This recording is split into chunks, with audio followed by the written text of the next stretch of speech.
지난주에 우리가 27편부터 30편까지 공부했죠. 27편을 통해서 하나님은 다윗의 완전한 빛이시요 구원이셨어요. 그래서 두려워하지 않고 반석 같은 신뢰, 하나님을 전적으로 신뢰하고 하나님 앞에 부르짖어 기도하는 기도의 시였다라는 것을 27편 나눴고요. 28편 통해서는 다윗이 내적 외적 갈등 속에서 하나님 앞에 부르짖어 기도하는 기도의 시를 우리가 함께 나눴어요. 마치 우리 13편, 14편에 보면은 비슷한 시가 나오죠. 하나님 앞에 기도했는데 하나님 응답 안 하면 얼마나 답답해요. 그래서 사망의 잠을 잘까 봐 두렵다고 그랬잖아요. 그것처럼 하나님 향해서 매일 기도하고 부르짖는데 응답 안 할 때 그 답답한 마음, 그럼에도 불구하고 하나님을 신뢰하고 하나님께 부르짖어 기도했더니 하나님이 응답해 주셔서 오히려 감사 찬송하게 되는 그런 시입니다. 그 다음에 29편 우리가 지난주에 나눴던 것은 하나님의 권능과 존귀와 영광을 찬송한 시예요. 하나님의 소리가 이 세상을 지었고 경영하고 하나님의 소리가 우리의 삶을 이끌어가죠. 그래서 여호와의 소리 뭐 이렇게 이제 계속 우리가 말씀을 들었어요. 그래서 하나님의 영광과 존귀와 권능을 찬송한 찬송이십니다. 우리가 시편 19편에서도 자연 만물을 하나님 찬양하고 하나님 말씀을 찬양했던 시도 우리가 공부했고, 시편 8편에서도 하나님의 권능과 영광을 찬송하고 메시아의 시를 우리가 함께 나눴었는데, 이 29편이 그런 시입니다. 그리고 이제 30편은 우리가 성전 낙성가 이렇게 배웠잖아요. 성전 낙성가는 말 그대로 성전을 하나님 앞에 이렇게 다시 회복시켜 준 것에 대해서 감사하는 시였어요. 근데 이건 다윗 당시엔 성전이 없었기 때문에 마카비 시대라는 말은 중간기를 말하는 거예요. 중간기 역사라는 말은 말라기부터 예수님 오시기 전까지 400년 그 기간을 중간시대, 신약과 중간의 중간시대, 이때는 기록이 없어요. 그런데 천주교 성경에는 이 마카비 상하서가 이때 들어가요. 그 마카비 상하서에 들어가는 성경 이야기, 구약 성경에 천주교 성경은 42권이에요. 우리는 39권이죠. 거기 마카비 상하서 이야기가 거기 들어갑니다. 42권이 아니라 46권이죠. 천주교 성경은 7권이 외경이 들어가니까 바룩서, 지혜서, 집회서, 그 다음에 토빗, 유딧, 그 다음에 마카베오, 상하서 이래가지고 7권이 들어가요. 그런데 거기 마카비 시대에 헬라 시대로부터 독립을 해요. 그 독립전쟁 이야기가 마카비 혁명 이야기거든요. 그때 164년에서 64년까지 100년간 독립을 하게 되는데, 그 독립전쟁에서 이겨가지고 다시 성전을 회복해요. 헬라 사람들이 성전에다가 제우스 신상을 세우고 돼지 피를 들여서 성전을 더럽히고 안식일을 폐하고 할례를 금하고 음식 규례를 폐하고 이런 아주 유대교 사상을 아예 뿌리째 뽑아버리려고 하는 그런 사상이 있었거든요. 헬라 사람들이. 그래서 그것을 대항해서 모든에 있던 마따디아 제사장 집안에서 들고 일어나요. 그 제사장의 둘째 아들인 유다 마카비가 혁명을 일으켜서 선두에 서서 이 싸움을 이기죠. 그때 성전이 다시 회복이 되었어요. 그것을 요한복음 10장에 수전절 이렇게 나오죠. 그걸 수전절, 하누카라고 하는 수전절이 있었어요. 그때의 성전을 회복하면서 이 시로 찬양을 했어요. 그래서 성전 낙성가 이렇게 붙인 겁니다. 하나님께서 원수들로부터 이기게 해주셨어요. 원수로 하여금 기뻐하지 못하게 하셨어요. 우리가 부르짖었더니 고쳐주시고 회복시켜 주셨어요. 그런 시예요. 그래서 우리가 어떤 위기에 처했을 때에 하나님께 나아가서 부르짖어 기도하면은 하나님이 고쳐주시고 치유해주시고 회복시켜주신다라는 내용이 담겨진 시가 시편 30편 이야기입니다. 그래서 하나님을 절대로 붙잡고 흔들리지 않아요. 그랬더니 하나님이 싸워주시고 회복시켜 주셨어요. 이제 그런 시죠. 오늘 이제 31편, 32편 이거는 다윗이 고난을 당할 때 지은 시예요. 고난을 당할 때. 31편은 환난과 고난, 주변으로부터 외부로부터 오는 핍박, 그다음 내부로부터 오는 갈등, 항상 다윗의 삶 속에는 두 가지가 공존했거든요. 여기서도 그 얘기를 하는 겁니다. 32편 이야기는 다윗이 회개의 시예요. 오늘 새벽에도 말씀을 드렸지만 다윗이 회개의 시를 7편 시를 썼어요. 첫 번째가 6편 우리가 배웠죠. 오늘 이제 두 번째 배우는 32편, 또 38편, 51편은 우리 아내 바세바 사건으로 인해 가지고 혼났을 때, 나단으로부터 책망받을 때 무릎 꿇고 지었던 시, 그리고는 이제 102편, 그다음에 130편, 143편 이래 가지고 총 7편의 회개의 시가 있는데 32편은 두 번째 회개의 시가 되겠어요. 그 회개했는데 용서받은 자에 대한 회개에 대한 용서죠. 용서받은 자들에 대한 시입니다. 여기 31편에 보니까 여호와여 내가 주께 피하오니 나를 영원히 부끄럽게 하지 마시고 주의 공의로 나를 건져 주십시오. 다윗은 고난 속에서 항상 피할 곳은 어디밖에 없어요? 하나님밖에 없어요. 사람만 의지할 데가 없어요. 왜냐하면 다윗은 어려서부터 사람을 의지하지 않았어요. 사람을 기대지 않았어요. 항상 하나님을 찾았고 하나님을 의지하는 것이 어려서부터 이게 습관이 되었어요. 우리도 어려서부터 아이들 키울 때 그렇게 키워야 돼요. 하나님을 의지하도록. 왜냐하면 살면서 많은 일들을 겪잖아요. 우리도 어렸을 때는 몰랐는데 살면서 많은 일 겪었죠. 그때 이제 여러분들이 이겼기 때문에 여기 앉아 계신 거잖아요. 그처럼 우리 아이들도 어려서부터 하나님을 전적으로 신뢰해서 어떤 어려움과 위기 속에서도 이기는 삶을 살게 해야 되잖아요. 다윗은 그랬어요. 그러면서 늘 하나님 앞에 기도하는 내용이 나를 부끄럽지 않게 해주세요. 공의로 나를 건져주세요. 이렇게 말하잖아요. 항상 다윗이 강조하는 것이 정의와 공의, 정직과 진실 이렇게 돼 있어요. 우리가 하나님 앞에서 살기 때문에 그래요. 우리가 신앙생활할 때 항상 공의와 정직, 정의 이거 잃어버리면 안 돼요. 제가 이제 말씀 문자 보낼 때도 이벤트 하지 말라고 강조해서 말씀을 보내드렸잖아요. 묵상의 말씀도. 신앙이라는 건 이벤트가 아니거든요. 우리 삶도 이벤트가 아니에요. 오늘이 모든 것이거든요. 우리가 예배를 할 때는 진짜 산 예배로 나가야지 이벤트를 하나님 받으시는 분이 아니란 말이죠. 저희 교회는 1년 계획이 없습니다. 그냥 성경을 열심히 공부하는 게 1년 계획이에요. 그냥 절기야 절기 때 예배하면 되는 거지 그거 꼭 계획 세워야 되는 건 아니잖아요. 그때 가서 원래 회의를 통해서 하면 되는 것이지. 제가 사역을 하면서 많이 고민을 했어요. 계획을 세웠는데 계획대로 된 적이 별로 없었어요. 계획보다 더 중요한 것은 하나님 앞에 신실함으로 나아가는 거다. 그 계획에 짜서 맞추다 보니까 계획에 맞추느라고 일하는 사람도 스트레스 받고 성도들도 스트레스 받고 이렇게 되더라고요. 그래서 이것도 폐단이구나. 그래서 폐단을 없애야 되겠다. 그래서 저희 교회는 1년 계획표 달라 그러면은 성경책 줍니다. 성경책이 1년 계획입니다. 없어요. 1년 내내 우리는 할 일이 뭐냐? 성경을 읽고 배우는 일, 그리고 가정에서 그 말씀으로 살아내는 일. 가정의 일은 뭐 늘 언제 이벤트로 가정 행사를 할 건 아니잖아요. 늘 하는 일이지. 내게 귀를 기울여 속히 건지시고 내게 견고한 바위와 구원하는 산성이 되어 주십시오. 이렇게 항상 하나님을 의지하고 하나님 앞에 나아가서 기도할 때 들어주시고 건져주시고 구원해 주십시오. 이거 뭐 누구나 하는 기도죠. 그죠? 다윗만의 기도는 아니에요. 근데 다윗의 기도가 특별했던 이유는, 시편이 특별한 이유는 다윗이 전심으로 하나님을 찾았고 의지했다는 거죠. 우리 기도할 때 전심으로 기도하고 의지할 때도 있지만 그렇지 않을 때가 더 많지요. 그냥 형식적으로 습관적으로 기도할 때도 많이 있고 그냥 도와주셔도 되고 안 도와주셔도 되고 이런 기도일 수 있다는 거죠. 그러나 다윗은 목숨을 걸고 당신의 인생을 걸고 하는 기도예요. 그러니까 하나님이 그 기도를 들으시는 거죠. 그래서 우리도 그런 기도가 필요하다는 겁니다. 주는 나의 반석입니다 라는 말은 내 삶을 당신 앞에 다 던져서 맡겼습니다 이런 말이거든요. 반석이라는 말은 산성이십니다.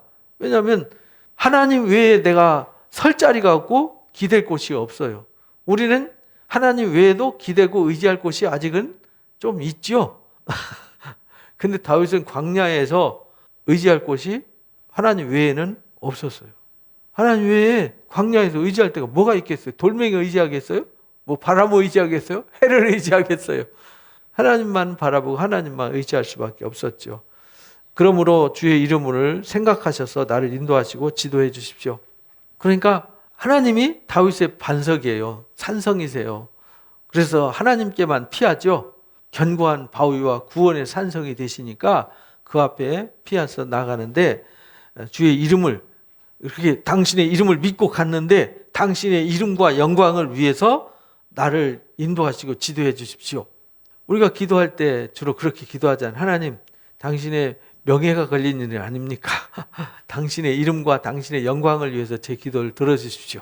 우리도 그렇게 기도하잖아요. 하나님, 제 기도 안 들어주시면 안 됩니다. 이렇게 기도하는 게 아니라, 왜냐하면 우리가 하나님의 영광이니까, 하나님, 제가 망하면 하나님 영광이 안 되지 않습니까?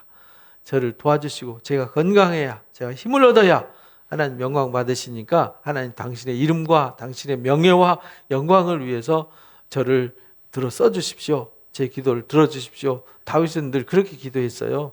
그들이 나를 위하여 비밀이 친 그물에서 빼내주십시오. 주는 나의 산성이십니다. 지금 다윗은 누군가 비밀한 그물을 쳐놔놓고 함정에 빠진 상황이죠. 이때가 이제 사울 왕과 압살롬으로부터 위기를 당한 때죠. 다윗은 가장 위기 때가 이제 사울 왕과 압살롬으로부터 위기였으니까, 그때의 그 위기 함정에서 빠져나오게 해주실 분은 하나님밖에 없었던 것이죠.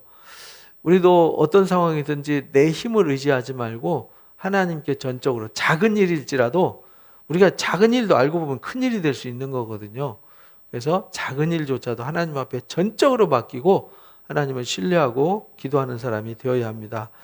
내가 나의 영을 주의 손에 부탁합니다. 그러니까 나의 영을 부탁한다는 말은 내 목숨을 부탁합니다. 이 말이에요. 내 목숨, 내 삶 전체를 부탁합니다. 죽고 사는 문제가 하나님께 달려 있습니다. 저를 여기서 건져주시지 않고 빼내주시지 않고 구원해 주시지 않으면 안 됩니다. 이런 말이잖아요. 그래서 저는 전적으로 제 삶을 통째로 하나님 앞에 맡겼고, 하나님만이 저의 반석이고 하나님만이 저의 산성이고 하나님만이 저의 모든 것입니다 라고 고백을 하는 것이죠. 그래서 부탁합니다. 진리의 하나님이여 나를 속량하셨나이다. 다윗을 거기서 건져주실 것을 미리 확신하는 거죠. 하나님 건져주심을 감사합니다 하는 거예요. 우리도 기도할 때 예수님 뭐라고 말씀하셨냐면, 내가 구하면 이미 받은 줄로 믿어라, 이렇게 말씀하셨단 말이에요. 우리 그런 믿음이 필요하거든요. 그래서 때로는 기도할 때 하나님 이미 이루어 주심을 감사합니다. 가불에서 우리는 감사하는 거예요. 가불에서 하나님 이미 들어주셨고 이루어 주셨고 완성시켜 주셨음을 감사합니다. 이런 기도. 내가 허탄한 거짓을 숭상하는 자들 미워합니다. 여호와를 그래서 하나님만 의지합니다. 허탄한 것을 숭상하는 자가 이 뭐냐면 우상을 의지하는 거잖아요. 우상은 허탄한 거잖아요. 생명도 없고 움직이지도 못하고 숨도 못 쉬고 말도 못하고 아무것도 못하잖아요. 오히려 내가 깎았고 다듬고 때도 벗겨줘야 되고 짊어지고 다녀야 되고 넘어질까 봐 쐐기로 박아서 고정시켜야 되고, 그죠? 우상을 할 줄 아는 게 아무것도 없잖아요. 그건 헛된 거죠. 그런 헛된 것을 숭상하는 자들과 저는 다릅니다. 저는 그런 사람들을 미워합니다. 미워한다는 말은 그들과 저는 확실하게 구별해야 됩니다. 우리가 하나님 앞에 이런 신앙의 결단이 필요하거든요. 하나님, 저는 불의와는 절대로 타협하지 않습니다. 저는 확실하게 하나님 편입니다. 저는 완전한 하나님의 아들입니다. 이런 신앙 고백이죠. 그러니까 저는 하나님만 의지합니다. 내가 주의 인자하심을 기뻐합니다. 그래서 내가 기뻐하는 것은 하나님의 인자하심, 하나님의 사랑을 나한테 쏟으시는 인자하심과 사랑, 그거 외에는 내가 기뻐하는 거 없습니다. 이런 고백이잖아요. 즐거워했을 것은, 기뻐하며 즐거워할 것은 주께서 나의 고난을 보시고 환난 중에 있는 내 영혼을 뭐 하시니까? 아시니까. 사람들은 모르잖아요. 그러나 하나님은 아시니까. 우리가 내가 남한테는 설명하려고 막 내 사정을 설명해야 되지만 하나님은 설명 안 해도 뭐 하세요? 다 아세요. 그래서 하나님이 저는 좋은 거예요. 여러분도 하나님 좋으시죠? 사람한테는 설명해야 되잖아요. 설명했는데도 뜻이 잘 전달이 안 되죠. 그래서 깝깝해서 소통이 안 돼갖고 싸우잖아요. 근데 하나님은 내가 기도할 때 버벅거리고 기도할 때 말도 안 되는 기도해도 하나님은 다 하세요. 그러니까 하나님을 전적으로 신뢰할 수 있었던 것이죠. 다윗도 그랬어요. 하나님 다 하시지 않습니까? 저는 하나님 외에는 기뻐하고 즐거워하는 거 없습니다. 하나님만 기뻐하고 즐거워하는 이유는 저를 이미 다 알고 계시고 제 형편과 처지를 다 알고 계시기 때문입니다. 제가 어떤 처지에 있고 어떤 상황인지 다 아시니까. 그래서 우리 하나님 앞에는 그래서 평안한 거예요. 나를 원수의 수중에 가두지 아니하셨고 내 발을 넓은 곳에 세우셨음입니다. 하나님은 원수 가운데 그냥 내버려 두지 않으시다는 거죠. 다윗이 삶을 통해서 경험했잖아요. 광야에 그렇게 도망다니면서 사람들이 막 고발하잖아요. 사울왕한테 다윗이 여기 와 있습니다. 이 굴에 숨어 있습니다. 이 동네와 십광야에 와 있습니다. 여기 아둘람에 와 있습니다. 막 고발하잖아요. 그럼 사울이 막 군사 동원해가지고 쫓아와서 둘러지칠 때 막 블레셋 사람들을 하나님 충동시켜가지고 뒤통수 치니까 놀래가지고 다윗보다 더 급한 게 누구예요? 블레셋이 급하니까 가게 하시고 또 숨겨주시고 이렇게 하셨단 말이죠. 블레셋 아기스 왕한테 갔을 때 미친 채 해가지고 거기서 위기를 피하게 하시고, 그러니까 매 순간 하나님이 원수 가운데 잡혀서 그 늪에서 빠져나오지 못하도록 하시지 않고 놔두시지 않으시고 구원하셨다는 거예요. 내 발을 넓은 곳에 세우셨습니다. 그래서 다윗의 길을 늘 열어주시고 다윗이 갈 길을 열어주시고, 그때는 그 길이 넓지 않았어요. 그런데 다윗에게는 그 길이 뭐였어요? 넓은 길이었어요. 우리가 위기 때에 길이 열리는 건요 좁은 길이 아니에요. 그죠? 위기 때에 길이 열리는 건요 다 열린 거예요. 그건 경험해 본 사람만 압니다. 진짜 저는 그런 걸 많이 겪어봐가지고요, 그때는 그냥 아무것도 필요 없어요. 그냥 춤추고 찬양하고 날아갈 것 같죠. 여호와여 내가 고통 중에 있사오니 내게 은혜를 베풀어 주십시오. 그러면서 하나님 저는 당신만 신뢰합니다. 당신은 제 마음 다 아십니다. 당신 앞에 내 목숨을 다 맡기고 모든 걸 통째로 다 맡깁니다. 저를 그 구덩이에서 그 위기에서 버려두지 아니하시고 구원하실 줄로 믿습니다. 근데 지금 다 아시지만 지금 제가 어느 중에 있어요? 고통 중에 있습니다. 내게 은혜를 베풀어 주십시오. 이 말은 이 고통에서 건져 주십시오. 내가 근심 때문에 눈과 영혼과 몸이 아주 피곤합니다. 우리가 어려움을 겪으면 정말 피곤하죠. 우리가요 마음이 지치고 힘들면 몸도 아파요. 그죠? 뭐 운동해가지고 노동해가지고 몸이 아픈 게 아니라 마음이 지치고요 다운이 되면요 몸까지 아파요. 그래서 마음의 즐거움이 뭐가 된다고요? 양약이 된다라고 잠언 15장에 그렇게 말씀을 하신 거예요. 그래서 다윗이 고통 중에 있으니까 그 고통 때문에, 근심 때문에 눈과 영혼과 몸이 지금은 엉망입니다. 엉망. 지금 다 망가졌습니다. 이렇게 말하는 거죠. 내 일생을 슬픔으로 보내고 있습니다. 다윗은 슬픔 속에서도 하나님을 신뢰한다는 거, 이거 참 대단한 거잖아요. 이게 다윗의 찬양시를 읽다 보면요, 다윗이 굉장히 괴로웠어요. 힘들었어요. 그럼에도 불구하고 하나님을 기뻐했어요. 그리고 하나님을 의지했어요. 이게 참 신비한 일이단 말이에요. 그런데 다윗이 그 하루 이틀이나 일주일 한 달 얘기가 아니라 5년, 10년 막 이렇게 이제 시간이 지났다라는 것이죠. 나의 연수를 탄식으로 보냈습니다. 아주 일생을 슬픔으로 보내고요, 연수, 자기 나이를 탄식으로 보냈다는 거예요. 내가 기력이 나의 죄악 때문에 약하여지면 나의 뼈가 쇠하였도소이다. 사실은 외부로부터 오는 핍박이었지만 외부로부터 핍박이 올 때는 오히려 다윗이 더 용기가 있었어요. 근데 다윗이 가장 괴로울 때는 언제였냐면 마음으로부터 죄를 져가지고 내적인 갈등으로 인해서 힘들었을 때가 더 힘들었어요. 여러분도 그렇죠? 저도 그랬어요. 마음으로 어떤 죄를 짊어졌을 때에는 너무 힘들어요. 외적인 핍박은요 오히려 더 엎드려서 하나님 막 매달려서 더 열심히 기도하게 되고 더 의지하게 되는데, 내적인 고민 앞에는 하나님 앞에 기도하는 것도 죄송하고 하나님 앞에 나가는 것도 죄송하고 부끄럽고 막 이러지 않습니까? 그래서 다윗도 그게 힘들었어요. 그래서 지금 내 죄악 때문에 그렇게 내가 약해지고 나의 뼈까지도 지금 다 흐물흐물 문어같이 됐습니다. 이 말이거든요. 문어발처럼 뼈가 단단해야 되는데 문어발같이 흐물흐물해서 아무 힘이 없는 거죠. 문어발처럼 되면 흐느적해 가지고 일어날 힘조차 없는 것이죠. 그러니까 지금 저를 이 슬픔의 탄식과 고통으로부터 건져 주십시오. 은혜를 베풀어 주십시오. 이 다윗의 그 절절한 마음이 여기 담겨져 있는 거죠. 우리도 이런 마음이 하나님께 가 있어야 되는 거죠. 내가 모든 대적들 때문에 욕을 당하고 이웃에게는 심히 지금 욕을 당하고 있습니다. 친구들이 놀라고 길에서 보는 자가 나를 다 피합니다. 친구들조차도 놀라고 사람들이 그동안 나 가까이 했었는데 나보고 다 도망간다는 거예요. 왜? 다윗이 위기를 겪으니까 괜히 같이 있다가 같이 위기를 겪을까 봐서. 그래서 우리가 인생 살면서요, 친구는 누가 친구인가 이렇게 보면요, 위기 때 함께 있어준 사람이 친구예요. 위기 때 도망간 놈들은 친구가 아니에요. 그건 놈이에요, 놈. 위기 때에 함께 해주고 함께 손잡아주고 함께 기도해주는 그런 친구가 있어야 돼요. 그게 진짜 친구죠. 그런 친구는 세상에는 흔치 않아요. 그죠? 그리스도 안에서는 그게 가능하죠. 그리스도 안에서는 우리가 그런 좋은 친구를 많이 두셔야 됩니다. 다윗은 다 도망가고요. 주변에 아무도 없는 거예요. 다 고발하는 사람밖에 없잖아요. 다윗이 가는 데마다 다윗 보는 사람마다 다 사울 왕한테 고발만 하지 다윗을 도와주는 사람은 없단 말이죠. 얼마나 가슴 아픈 일이겠어요. 그렇죠? 그것도 자기 가족인 장인이 자기 죽이겠다 그러고 도액이 말이야. 예? 다윗이 왔다 갔다 하고 고발하는 바람에 그 제사장들 싹 몰살시켜버리잖아요. 사울 왕이. 끔찍한 일이죠. 내가 잊어버린 바 됨이 죽은 자를 마음에 두지 아니한 같고 깨진 그릇과 같습니다. 깨진 그릇은 버리는 거잖아요. 지금 내가 그런 상태입니다. 사람들 기억 속에 잃어버린 바가 되었습니다.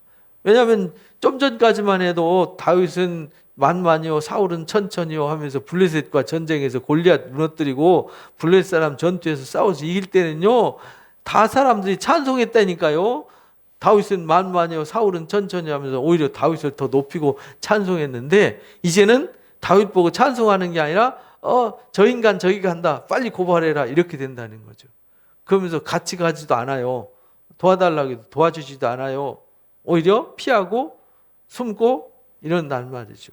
다윗이 그런 마음이 우리가 이해가 갑니까? 여러분들이 그런 일 겪어보셨나요? 다 나를 피할 때 혹시 나와 함께하면 또 오해를 받을까 봐서 내 곁에 있으려고 하지도 않는 그런 거 저는 여러 번 겪어봤거든요.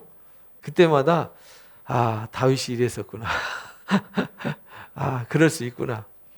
그런 속에서 더 하나님을 신뢰해야지 그때 하나님 어찌 이럴 수 있습니까? 그래가지고 하나님을 떠나면은 망하는 거죠. 내가 무리의 비방을 들었으므로 사방이 두려움으로 둘러싸여 있습니다. 지금 다윗이 아무도 도와주는 사람 없는 거예요. 그러니까 보이는 건 누구밖에 없어요? 하나님밖에 없는 거죠.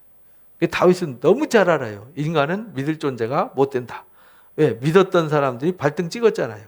압살롬이 반역할 때 자기와 그 광야 생활을 하면서 생사고락을 같이 했던 사람들 중에서도 다 그쪽으로 치우쳐가지고 반역하는 사람들이 많이 있었잖아요. 그래서 시편 55편에 그 가슴 아픈 얘기를 하잖아요. 차라리 날개가 있으면 새처럼 날아가 버렸으면 좋겠습니다. 얼마나 안타까우면 그죠? 그들이 나를 치려고 함께 의논할 때에 내 생명을 빼앗기로 꾀했습니다. 그들이 모여가지고 하는 일은 어떻게 하면 다윗을 죽일까만 연구하고 있습니다. 그런 속에 다윗을 고발하고 다윗을 모함하고 이런 사람들만 주변에 널려 있고 정말 다윗이 기대고 의지할 곳은 하나님밖에 없는 상황. 그래서 하나님을 의지합니다. 하나님만이 나의 산성입니다. 나의 반석이십니다. 나의 요새가 되십니다. 나의 힘이 되십니다. 그래서 나의 생명을 나의 영이 하나님께만 있습니다. 다 맡깁니다. 그러니까 구원해 주십시오. 이런 기도를 하는 거죠. 여호와여 그러하여도 나는 주께 의지합니다. 그런 어떤 위기에 있어도 다윗은 누구만 의지해요? 지금 처한 상황이 여기 이제 8절부터 이 14절까지 보면은 정말 다윗의 상황이 처참하잖아요. 너무나도 고통스러운 상황이죠. 그럼에도 불구하고 나는 하나님을 의지하여 말하기를 주는 내 하나님이시라 라고 고백합니다. 어떤 상황에 처해도 하나님은 나의 하나님이심이 틀림이 없습니다. 우리는 위기 처하면 하나님 내 하나님 아닌가? 이렇게 생각할 수 있잖아요. 근데 다윗은 말도 안 되는 상황, 사랑하는 사람들이 다 떠나버리고 다 모함하고 이간질하고 오히려 올가미 씌우고 늪을 만들고 함정을 만들고 그런 상황인데도 다윗은 하나님만을 신뢰했고 하나님은 다윗의 하나님이었어요. 내가 어려움을 겪는다고 하나님이 나의 하나님이 아닌 것은 아니라는 겁니다. 우리도 그런 고백이 있어야 되는 것이죠. 그래서 우리가 시편 31편을 통해서 우리가 배워야 되는 것이 그런 겁니다. 아, 내가 지옥 바닥에 떨어져도 하나님은 나의 하나님이라는 사실에는 변함이 없구나. 이 사실을 믿는 것이 이게 신앙이란 말이죠. 나의 앞날이 주의 손에 있습니다. 그러니까 다윗의 삶은요, 본인한테 있는 것도 아니고 주변에 있는 것도 아니에요. 다윗의 목숨과 다윗의 미래는 누구한테만 있느냐? 하나님께만 있어요. 우리도 마찬가지잖아요. 하나님께 나의 인생이 있습니다. 나의 삶, 모든 것은 하나님께만 있습니다. 내 원수들과 나를 핍박하는 자들의 손에서 그러니까 건져주십시오. 주의 얼굴을 주의 종에게 비추어 주십시오. 주의 사랑하심으로 나를 구원해 주십시오. 제발 눈길을 돌리지 말고 숨지 말아주세요. 이 말이거든요. 왜냐하면 신명기 31장에 사람이 범죄하면 하나님이 숨으신다 그랬잖아요. 그래서 다윗이 엎드려 기도하면서 기도하는 거예요. 하나님 제발 숨지 말아주세요. 얼굴을 종에게 비추어 주세요.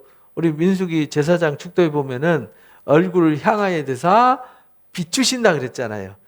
비추어서 은혜 베푸시고 얼굴 향하여 드사 평강 주시기를 원하노라 이렇게 말씀하셨잖아요.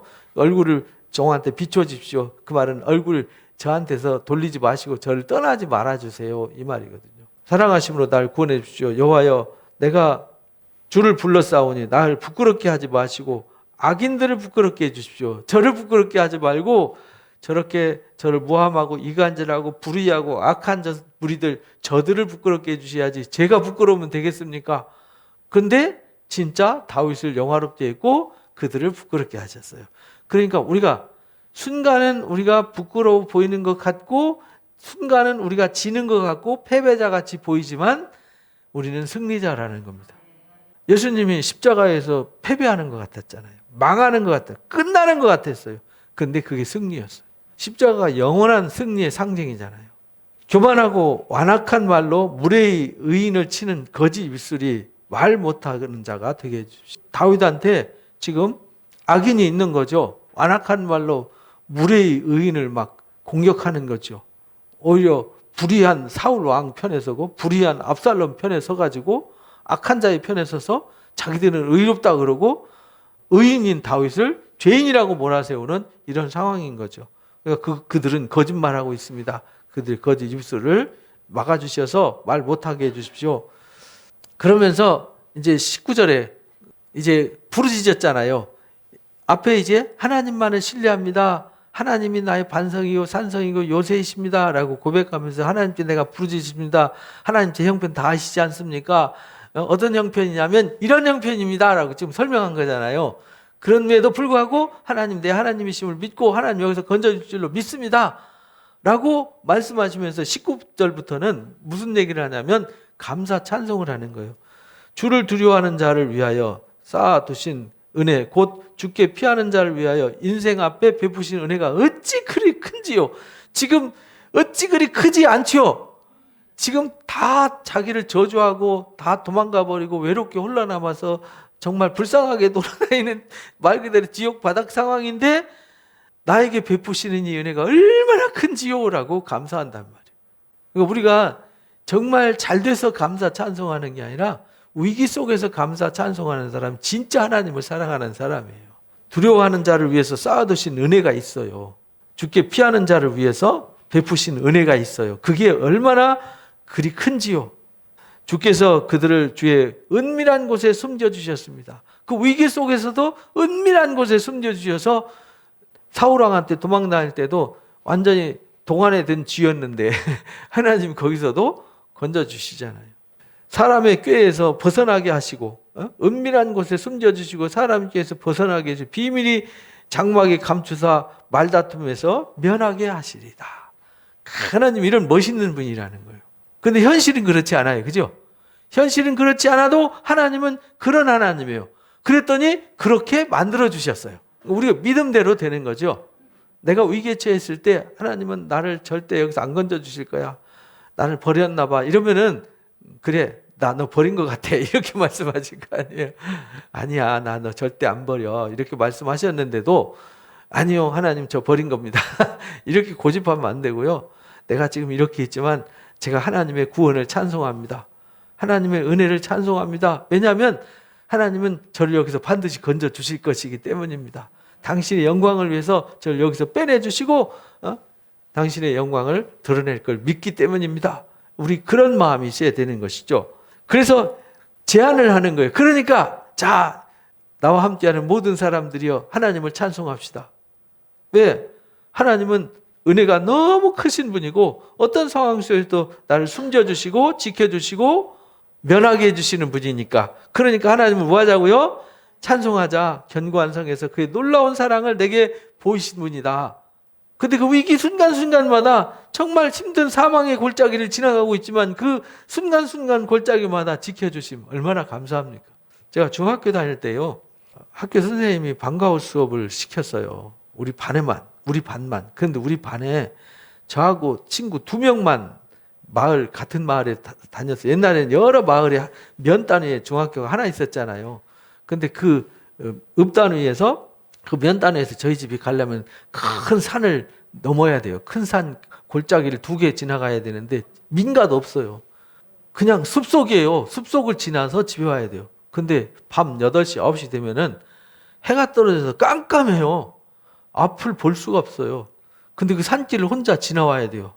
어떤 마음일까요? 야, 그때 정말 처음에 경험할 땐 너무 두려웠어요. 산길 딱 가는데 안개 쫙 껴가지고요. 깜깜한데 내가 저길 지나가야 되나 말아야 되나 발길이 안 떨어지더라고요.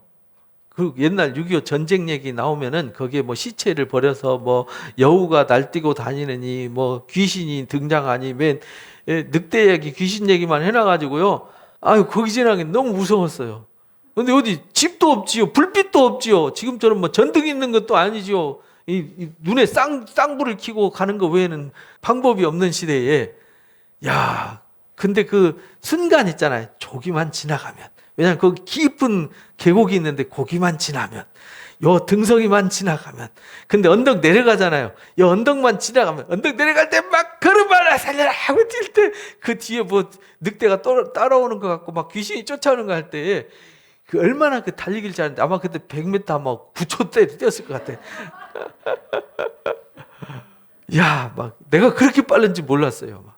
아, 그때 딱 지나가고 마을에 불빛이 보였을 때요. 그 안도감. 아마 다윗이 그러지 않았을까. 그 위기 순간순간에 하나님이 거기서 보호해 주시고 지켜주시고 안전하게 이끌어내 주시고 그 넘어가는 순간 그 안타까운 상황이지만 그 지나갈 때 그 희열이 있잖아요. 여긴 지났다 아싸, 여기 지났네 아싸 하는 그 마음이 있단 말이죠. 다 끝났을 때 그때 내가 하나님 믿었으면 하나님 감사합니다 이럴 텐데 휴 다행이다. 다윗은 하나님을 의지했기 때문에 하나님 이 위기도 이기게 해주시니 감사합니다. 여기서도 피할 길 주시니 감사합니다. 이 늪 속에서도 빼내주시니 감사합니다. 이렇게 기도한 거예요. 그러니까 여러분 하나님을 찬양합시다. 하나님은 그런 하나님이셨습니다. 이런 말이에요. 그리고 그런 하나님이실 겁니다. 그런 하나님을 믿고 찬양해야 됩니다. 내가 놀라서 말하기를 주의 목전에서 끊어졌다 하였사오나 내가 주께 부르짖을 때 주께서 나의 간구소리를 들으셨습니다. 내가 놀라서 주의 목전에서 끊어졌다. 그 말은 하나님 나 버리셨나? 이런 생각도 갖고 있었지만 하나님은 절대 나를 버리지 않았고 내가 기도할 때 들으시고 나를 거기서 뭐 했어요? 건져주셨습니다. 지켜주셨습니다. 나를 숨겨주셨습니다. 내가 그 위기를 면하게 해주셨습니다. 그러니까 하나님을 찬양합시다. 이렇게 이제 권고하는 거죠. 다윗의 경험을 본인이 겪었던 그 경험을 가지고 하나님이 어떤 하나님인지 내가 왜 하나님을 의지하는지 자기가 처했던 그 정말 깝깝하고 답답한 그 안타까웠던 상황들을 나열하면서 그 상황 속에서 하나님 앞에 부르짖어 기도할 때 하나님 외면하지 않고 들어주셨다는 거예요. 이 시 속에 그게 다 담겨져 있잖아요. 그 절절함이 그 삶이 다 녹아있는 거잖아요. 이거는 그냥 하늘 쳐다보고 감상해져서 쓴 시가 아니라 그 삶의 그 위기 속에서 막 정말 백척간두에 서 있는 그 안타까운 그 마음 속에서 쓴 시란 말이죠. 그러니까 거기서 구원해 주시고 건져 주시고 지켜 주신 하나님을 찬양 안 할 수 없는 거죠. 그래서 기쁨으로 하나님을 찬양하자고 말하는 거죠. 너희 모든 성도들아, 그러니까 너희 모든 성도들아 하나님을 찬양해라. 여기 이제 21절부터는 하나님을 찬양하자는 것으로 권고하는 거죠. 모든 성도들아 하나님을 사랑하라. 그래서 찬양하자가 이제 뭘로 바뀌었어요? 사랑하라. 이렇게 바뀌었어요. 여호와께서 진실한 자를 보호하시고 교만하게 행하는 자들에게 엄중히 갚으시기 때문이다. 그러니까 다윗은 뭐 했다는 거예요? 진실했고 겸손했다는 거죠. 그러나 교만한 자들은 하나님이 벌하셨다.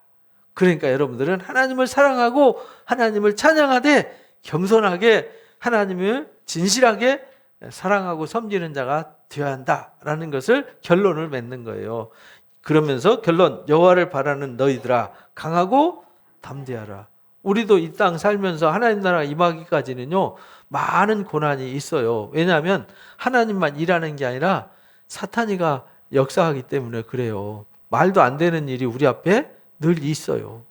예측하지 못했던 일이 있어요. 그렇다고 해서 하나님 나를 포기하냐? 절대 아니라는 거죠. 반석같이 하나님을 신뢰하고 하나님이 나를 산성같이 두르시고 내가 하나님을 의지하고 피할 곳이 있다는 거죠. 세상 의지할 것 아무도 없어요. 사람들은 다 도망가요. 오히려 나를 모함하고 이간질하고 둘러세우지만은 하나님만은 나를 버리지 않아요. 나를 떠나지 않아요. 외면하지 않아요. 그래서 하나님만을 온전히 신뢰하고 의지할 수 있어요. 야, 그러니까 이 시를 보면 정말 우리의 삶이 고달프고 힘들 때 위로가 되는 시잖아요. 다윗의 시를 보면 그런 시가 많아요. 그래서 힘들고 어려울 때 저는 시편을 많이 읽었고 어떤 때는 시편을 읽다가 막 엉엉 울고, 왜냐하면 어찌 그리 다윗의 마음과 나가 똑같은지 너무 막 안타깝고 마음이 아파서 막 울다가 또 막 찬송하다가 막 아마 다윗이 그랬던 것 같아요. 32편은 회개의 시예요. 회개의 시인데 회개인데 기쁨의 찬송의 시예요. 무슨 말이냐면 하나님은 회개하는 자를 뭐 하신다는 얘기예요? 용서해 주시고 사해 주시고 죄 없다 해 주시고 받아 주신다는 거예요. 그래서 시편 32편은 로마서 4장에서도 이 말씀을 인용해서 설명해요. 그 불법을 사하심을 얻는 자들은 복이 있다. 왜? 우리가 하나님 앞에 설 자격이 하나도 없어요. 그런데 예수 그리스도를 믿었다는, 예수 그리스도의 보배로운 피, 곧 속죄의 제사를 믿었다는 그거 하나 때문에 우리 죄를 없다라고 해주시지 않아요. 죄를 지었으니까 내가 죄가 있잖아요. 근데 예수님 때문에 내가 죄가 없어지는 거잖아요. 없는 걸로 해주는 거잖아요. 죄는 반드시 갚아야 되는데, 왜냐하면 구약 성경에는 죄 지었으면 죄는 반드시 값을 지불해야 돼요. 다윗이 그래서 죄 지었기 때문에 값을 지불해서 고난을 많이 겪은 거예요. 근데 하나님이 때리는 매는 사랑의 매로 맞았어요. 피하지 않았어요. 부모가 잘 되라고 때리는 회초리는 맞을수록 좋은 거죠. 근데 지나가는 폭력배한테 두드려 맞는 건 맞을수록 손해입니다. 다윗이 그랬어요. 허물을 사함받았어요. 왜 사함받았냐면 죄를 고백했기 때문에. 사함받고 자신의 죄를 가리움 받는 자는 복이 있다. 왜냐? 본인이 그랬거든요. 본인이 허물을 사함받았고요. 죄가 가려졌어요. 그래서 본인은 복이 있어요. 이 말씀이 로마서에 인용되어 있다고요. 오늘날 우리가 예수 그리스도의 은혜로 죄가 가리우심을 받고 사하심을 받았어요. 마음에 간사함이 없고 여호와께 정죄를 당하지 아니하는 자도 복이 있어요. 그래서 마음이 간사하지 않아요. 그래서 다윗은 하나님 앞에 이벤트를 하지 않았어요.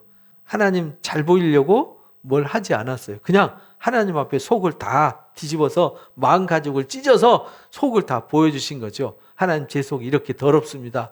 제 속이 이렇게 되었습니다. 제 마음을 씻어주세요. 라는 회개. 회개라는 게 뭐냐면 마음을 찢는 거예요. 찢어서 다시 옛 것을 버리고 새 것을 잡는 것이 회개란 말이죠. 내가 입을 열지 아니할 때 종일 신음함으로 내 뼈가 쇠하였습니다. 내가 죄를 고백하지 않고 목 물고 살 때는 아주 내 뼈까지 다 상했다는 거예요. 우리가 죄 짓고는요 괴롭죠. 그죠? 죄 짓고 남 욕하고 남 험담하고 남 싸우고 누구 때리고 누구를 막 모함하고 나면 마음이 좋아요 안 좋아요?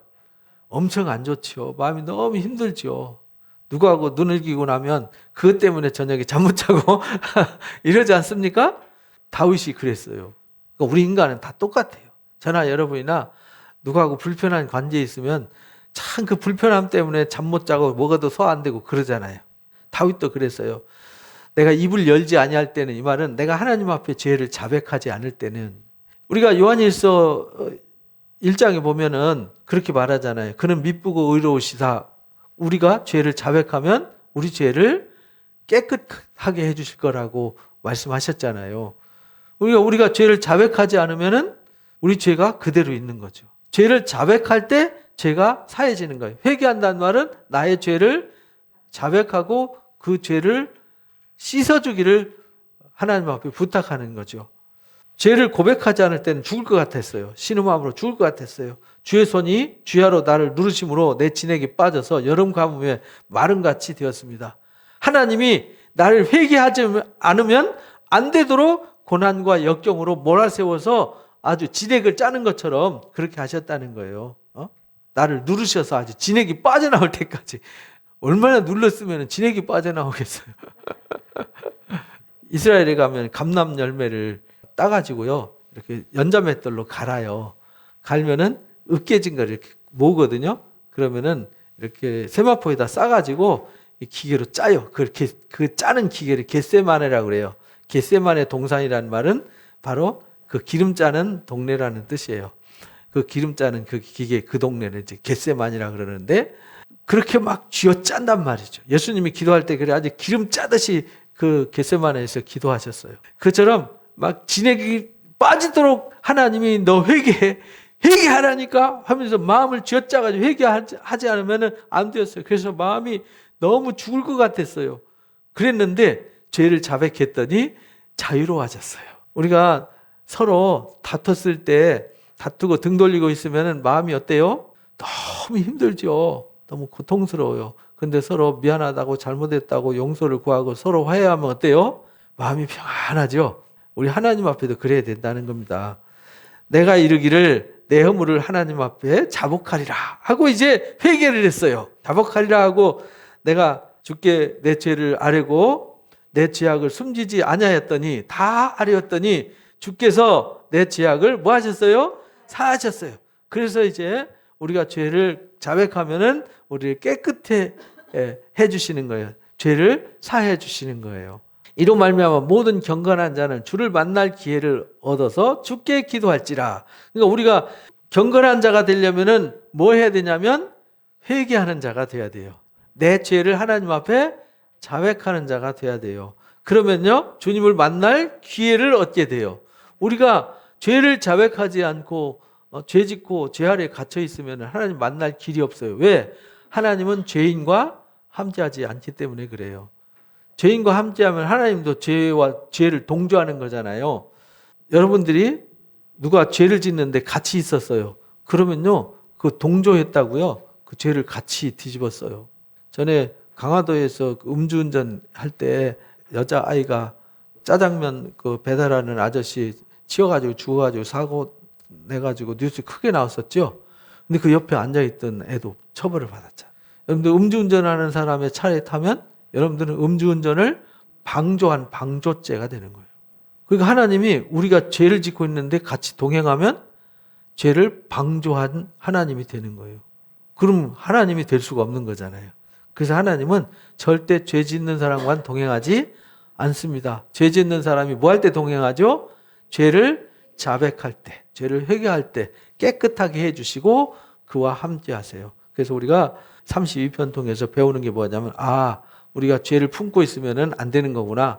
죄는 늘 자백해야 되는 거구나. 그래서 우리가 하나님 앞에 와서 예배할 때 그렇게 기도하는 거예요. 우리가 예배 전에 예배를 위해서 기도하잖아요. 그 시간이 뭐 하는 시간이냐면 죄도 자백하고 나의 삶을 고백하고 이 예배를 하나님 앞에 의탁하는 기도를 하는 거잖아요. 우리가 마무리할 때 우리가 다짐하는 기도 하잖아요. 합심해서 다짐하는 기도 앞에 한번 하고 뒤에 한번 하잖아요. 뒤에는 이제 하나님 은혜 베풀어 주시고 이렇게 말씀을 은혜 주셨으니 제가 이 말씀으로 살겠습니다. 살 수 있도록 도와주십시오 하는 기도를 하는 거잖아요.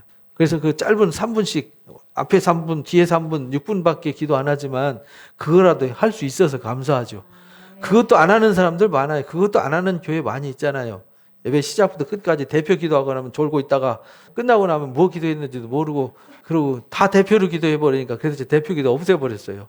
대표 기도하다 보면은 어떤 사람은 졸고 있고 어떤 사람은 기도하고 있고 이러더라고요. 제가 보니까 마음으로 함께 기도해야 되는데 대표로 기도하면은 함께 기도하는 거거든요. 근데 기도하는 사람이 기도를 잘 못해요. 더듬고 막 말도 안 되는 기도하고 이러면 은혜가 안 돼. 그러면 기도한 것이 찜찜해지고 이러잖아요. 야, 이것도 폐단이다.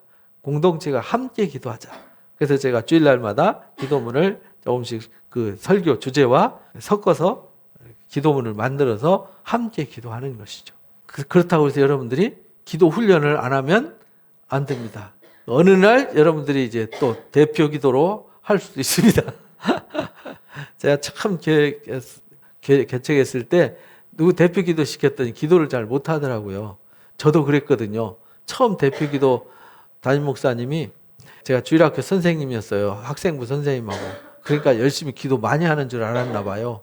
사실은 제가 기도할 줄도 모르고 그런데 교사 하라고 그래서 그냥 얼떨결에 그냥 했는데 근데 저녁 예배 시간에 가 선생님 기도해 주시겠습니다. 저는 귀를 의심했어요. 아니 나보고 하라고? 아니 기도라는 거 한 번 해본 적도 없는데 얼마나 당황스러웠는지요. 그 시간이 갑자기 머리가 하얘지고 옆에 친구가 앉았는데 야 네가 대신해. 난 기도할 줄 몰라. 한 번도 안 해봤어. 네가 해. 둘이서 막 실랭이 버리고 성도님들은 주여 이러고 있고 그 상황이 이해가 되시나요? 친구가 끝까지 그래도 네가 해. 하나님 너한테 하라고 한 거야. 둘이서 막 실랭이 버리고 있고 어쩔 수 없이 일어나가지고 주여 세 번 하고 예수님의 이름으로 기도합니다 이러고 앉았어요. 아 그러고 나서요 고개를 못 들어서요. 창피해가지고 그 다음부터 야 이제 기도해야 되겠다. 언제 또 시킬지 모르는데 그 다음에 대표 기도 시켰을 때는 잘했어요. 제가 청년회장 하면서 앞에 서서 막 사람들 가르치고 대표로 기도하고 막 이렇게 했어요. 한 번씩 여러분들도 어느 날 대표 기도 시키면 잘 하시기 바랍니다. 주여라도 하시면 됩니다. 왜냐하면 다윗이 그랬잖아요. 하나님 제가 뭐 기도할지 몰라도 다 아신다고. 주를 만날 기회를 얻어서 주께 기도할지라. 그러니까 경건한 자들은 누가 경건한 자냐? 하나님을 바라보고 나의 죄를 고백하는 자. 그 자가 하나님을 만날 수 있어요. 그런 자가 하나님을 경외하는 자예요. 죄를 가지고 하나님께 나아가는 자. 이 사람들이 하나님을 찾는 경건한 자라는 걸 잊어버리면 안 됩니다. 죄를 있는데도 하나님 앞에 안 나가는 사람은 경건한 게 아니에요. 교만하고 오만하고 이기적인 사람이죠. 그러면 진실로 홍수가 범람할지라도 그에게 미치지 못한다. 홍수가 범람할지라도 하나님이 그를 지켜주신다. 야, 그러니까 하나님이 회개를 얼마나 기뻐하시는지 아시겠죠? 그래서 신명기 30장을 제가 엄청 좋아해요. 신명기 30장에 회개의 명령을 기록한 거잖아요. 너희가 죄짓고 매맞아서 만신창이가 됐을 때 그때 돌아보고 아차 우리가 하나님 떠나서 이렇게 됐구나 라고 생각하고 하나님 앞에 돌아오면 하나님 이전보다 더 사랑해 준다는 거예요. 더 많이 회복시켜 주신다. 아 이게 하나님의 놀라운 사랑이잖아요. 세상은 어찌 죄짓고 회개하냐 이렇게 말하지만 회개한다는 말은 진심으로 회개하는 거잖아요. 형식적으로 눈물 똑똑 들이고 가서 또 죄짓고 눈물 똑똑 흘리고 가서 또 죄짓고 그건 회개한 게 아니죠. 회개했다는 말은 다시 그 일을 하지 않는 게 회개예요. 했던 일을 똑같이 하는 건 그건 회개가 아닙니다. 가짜 회개를 배워가지고요. 우리 기독교인들이 대부분 회개했다 그러는데 가짜 회개가 거의 태반이에요. 진심으로 어린 회개는 뭐냐면요. 과거로 돌아가지 않는 겁니다. 옛사람은 십자가에 못 박아서 죽는 것이죠.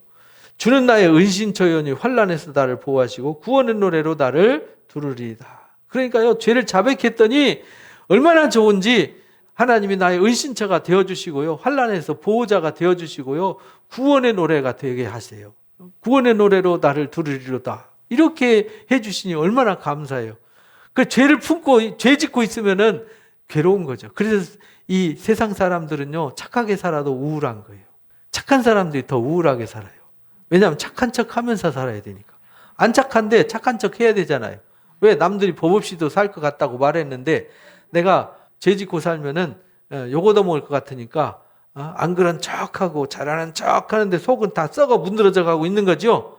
괴로운 거죠. 그러나 우리가 하나님 앞에 죄를 자백하면 미쁘고 의로우사 모든 죄를 깨끗하게 사해 주셔서 다시 우리를 회복시켜 주신다는 거죠. 우리에게 자유를 줘요. 내가 내 갈 길을 가르쳐 보이고 너를 주목하여 훈계하리로다. 우리가 하나님의 말씀을 듣고 회개하고 나가면요, 길을 가르쳐 주세요. 그리고 주목해서 훈계를 주세요. 내가 어떻게 살아야 되는지를 알게 해주세요. 회개하면 영적인 눈이 떠지기 때문에 그래요. 회개했다는 말은 이 눈꺼풀이 죄로 눈꺼풀이 가려졌는데 하나님 눈꺼풀을 거둬주셨어요. 그래서 볼 수 없는 거를 보고 알 수 없는 거를 알게 해주세요. 그래서 길을 가르쳐 주시고 훈계를 주신다. 이렇게 말씀하신 거예요. 너희는 무지한 말이나 노새같이 되지 말아라. 이 말이나 노새는요, 제갈먹이고 강제로 끌어야 오잖아요. 어쩔 수 없이 교회 끌려고, 어쩔 수 없이 기도하고, 어쩔 수 없이 성경 읽고, 어쩔 수 없이 주일 지키고, 이렇게 하지 말라는 거죠. 기쁨으로, 즐거움으로. 그래서 제가 주일날 문자 보낼 때 그러잖아요. 설렘이라는 단어를 제가 많이 쓰잖아요. 왜냐하면 하나님 앞에 오는 주일날은 설렘이 있어야 되잖아요. 하나님 만나고 우리가 예배에 대한 설렘과 주일에 대한 설렘이 있어야 되는데 이게 없어진 것이 처음 사랑이 없어진 거예요. 계시록 2장에 보면은 에베소 교회가 책망을 받잖아요. 왜 책망받죠? 처음 사랑을 잃어버렸기 때문에 그래요. 악인에게는 많은 슬픔이 있으나 여호와를 신뢰하는 자에게는 인자하심이 두루리로다. 그러니까 악인에게는 슬픔이 있어요. 악인은 어떤 사람이냐면 회개하지 않는 사람. 여호와를 신뢰하는 자는 하나님을 경건한 마음으로 죄를 회개하고 하나님께 나아가는 사람, 이렇게 되는 것이죠. 악인이 따로 악인이 아니에요. 죄 짓고도 회개하지 않는 사람이 악인이에요. 너희 의인들아, 의인이 누구냐? 회개하는 사람, 경건하게 하나님을 찾고 하나님 앞에 죄를 자백하고 나아가는 사람들아, 여호와를 기뻐하며 즐거워해라. 이 사람도 하나님이 즐겁죠. 악인들은 하나님이 즐거울까요? 두려울까요? 죄 지으면 두려운 거예요. 그러나 죄를 씻어주셨으니까, 그렇잖아요. 애기들이 엄마한테 잘못해가지고 막 야단 맞으러 갈 때는 두렵고 떨렸는데 엄마가 용서해주면 금방 해 하잖아요. 왜? 용서받았으니까 기쁘잖아요. 우리가 그렇다는 거죠. 하나님 앞에 기쁨과 즐거움으로 나갈 수 있는 거죠. 의인들은. 왜? 죄를 사함받았으니까. 마음이 정직한 너희들아 즐거이 외쳐라.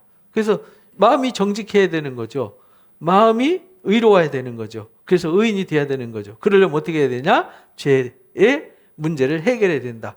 모든 문제는 죄 때문이라는 거죠. 죄 때문에 우리가 우울하고 죄 때문에 문제가 생기고 죄 때문에 고달프게 되는 것이죠. 그래서 오늘 31편 32편 말씀을 들으면서 다윗이 어떤 상황 속에서도 하나님을 신뢰하고 의지하고 부르짖고 하나님을 찬송하게 했듯이 또 여기서 또 이제 위기동에서도 그랬지만 자기가 죄 지었을 때도 회개함으로 나갔을 때 하나님 치유하시고 회복시켜 주셔서 이렇게 즐겁고 기쁘게 하시고 또 즐겁게 외치고 찬송하게 하시는구나 라는 사실을 가슴에 새기시고요. 우리도 똑같은 은혜자들로 세워주시기를 주님의 이름으로 축복합니다. 우리 마음을 모아서 기도하고 마치는 시간 갖겠습니다.